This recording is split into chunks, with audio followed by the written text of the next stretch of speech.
Flynn thinks 2 and 6. This is key because this is a prime number, isn't it? Our prime numbers we're looking for are 2, 3, 5, 7, 11, 13, and so on. They are our prime numbers.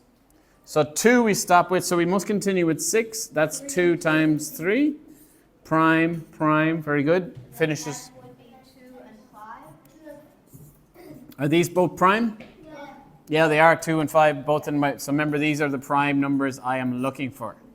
So that's prime, that's prime. Okay, I do the same on this side. So maybe 40 times 10. I know if something ends in a 0, it's always divisible by 10. Okay, so 40, split it up a number of ways. Maybe do 4 times 10. 40, that's 2 times 2. They're both prime, and we get 5 times 2 again here. So these are all prime. We can stop our branches of the tree. Remember this, Ridley? It looks like an upside down tree more. Yeah, definitely. It's more the roots of a tree than the actual tree, yeah. Right. So now I've done that, I need to have a system which gets me the highest common factor, lowest common multiple. First thing I'm going to do is write out as a product of prime factors. Remember, product means multiply,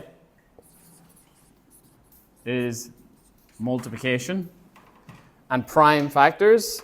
So these are all factors. What's the definition of a factor again? Kiki? Sum of 2 numbers is a factor? No, not going to say that. Sum means to add, so that one makes sense. A part of 2 numbers. Let's get something else, Ridley. The number that makes, the 2 numbers that make up a number. Okay, so that's a factor pair, yes. So if I have a factor pair, which Ridley says, if factor pair of 12 is 6 times 2, there is a pair. Also, a factor pair of 12 would be 4 times 3 and 12 times 1. They're all factor pairs. A factor on its own, then, are numbers that divide evenly, whole numbers that divide evenly into a number. Okay, so I got to write this as a product. So that's multiplication of these prime numbers. So I put them in order from smallest to biggest. So I think there's 3 2s here, and then there's a 3, and then there's a 5. If I multiplied all these together, what will I get? I sure hope so. Well, what's 2 times 2 times 2? 6. No. It's 2 times 2 and then times that. 8, yeah. 8 times 3? 24 times 5? It's 120, yeah. Okay. There's another slightly different way of writing this, isn't there? Using indices, which we're not going to really ask too much of. We can write it like that. A repeated multiplication is an exponent, isn't it? Yeah. Okay. All right, we'll write the other one, 400. 2, 2, 2. There's 4 2s this time. And then there's 2 5s. Okay. So the 4 4s are 16. Well, it should, yeah, it does multiply. Yeah, so It's probably easier to go 10 and 10. This gives 100. This bit gives 100. Times 2 gives 200. Times 2 gives 400. Okay. How do I turn these things into a HCF LCM? First thing I'm going to go with is, which do I find first? Can you remember? Highest common factor or lowest? Highest one? Highest common factor? It is highest common factor, yeah. All right, to find the HCF,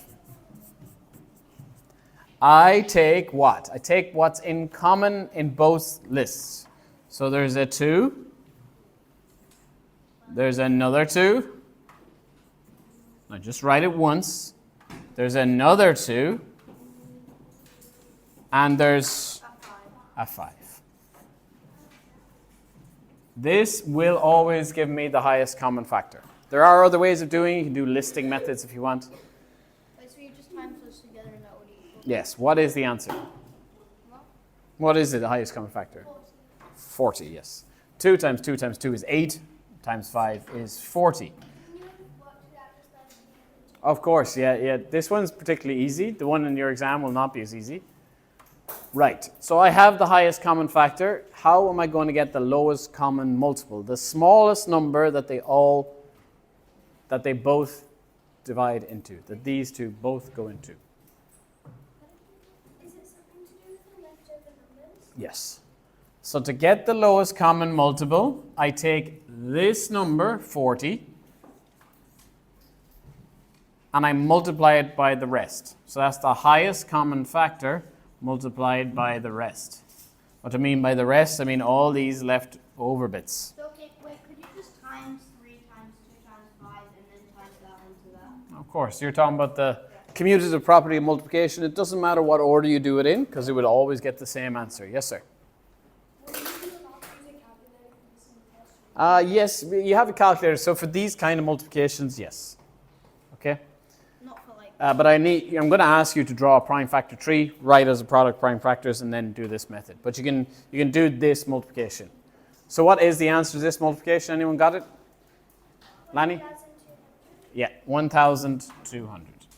Wouldn't it be like the opposite because the highest is the smaller number and the lowest is the. No. Well, technically, the highest common multiple of any pair of numbers is infinite. Because it goes on, so you're dealing with multiples, they're going to be bigger. So factors are smaller. So although it's kind of like maybe it doesn't make sense that the highest one is a small number, but the lowest one, but it does. I just realized they're different things. They are definitely different things. Okay, so that's highest common factor, lowest common multiple. One more thing is going to